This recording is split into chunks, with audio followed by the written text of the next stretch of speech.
علیکم ورحمت الله وبرکاتہ. نن موږ په دې ویډیو کې دا زده کوو چې په کمپیوټر کې اردو څنګه ایډ کیږي.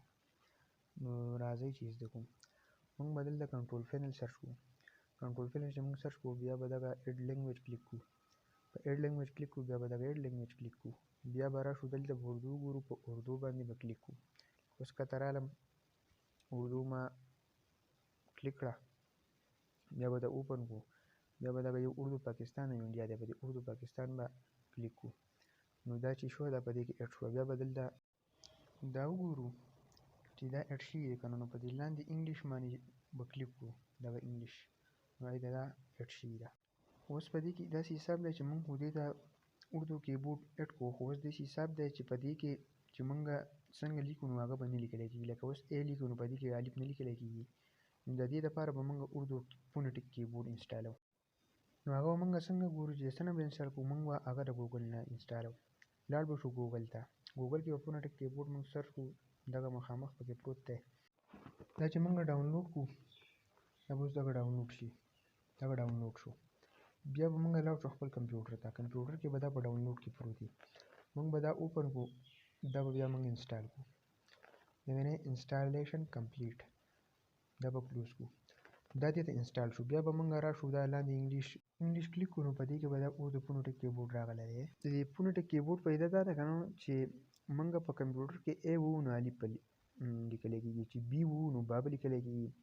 نو د دې د وجې به موږ دا فونیټیک کیبورډ انسټالوو. دغه د فونیټیک کیبورډ فایده ده.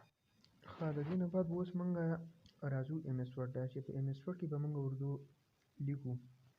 نو ایم ایس ورډ کې چې موږ اردو موږ خو فونیټیک کیبورډ هم انسټال کوو او کمپیوټر ته اردو هم ایډ کړه. او په ایم ایس ورډ کې به اوس اردو څنګه لیکو. نو په ایم ایس ورډ کې چې اردو لیکو نو په هغې کې خو د هغه شانتې سټایل نه وي. لکه اوس موږ جمیل نوري نستعلیق یو فاونټ سټایل دی. څنګه چې پې سړی اردو کوم سټایل چې دی هغه موږ لیکو. نو هغه په دې ایم ایس ورډ کې خپل نه وي. نو هغه به موږ د ګوګل نه انسټالوو. نو موږ به ګوګل ته راشو. جمیل نوري نستعلیق به په ګوګل کې سرچ کوو. جمیل نوري نستعلیق ریګولر اردو فاونټ به کلیک کوو. بیا به ښکته راشو. دا به موږ ډاونلوډ کوو. نو دغه مخامخ ډاونلوډ فاونټ دی. دا ډاونلوډ فاونټ به کلیک کوو. دا چې موږ په دې باندې کلیک کوو دا به زموږ کمپیوټر ته ډاونلوډ شي. په دې کې نور هم لاندې ډېر شی فاونټس دي. ستاسو پکې بیا کوم یو خوښي هغه ځان له ډاونلوډ کوئ. دا دغه دی ډاونلوډ شو.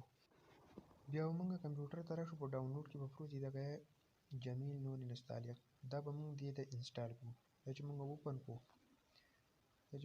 کوو دا به دغه انسټال دی. انسټال به کلیک کوو. دا به دې ته انسټال شي.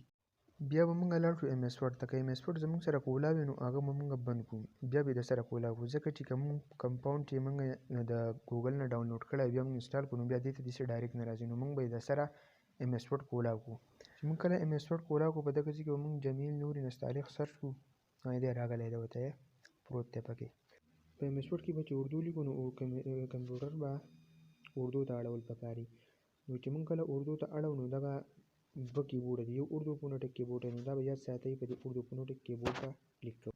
اوس ګورئ چې موږ ای لیکو نو الف لیکي او چې با لیکو نو بي لیکو نو با لیکي. دغه وه د دې طریقه. او که بیا هم چاته څه مسله وي نو په کمنټس کې تپوس کولی شئ.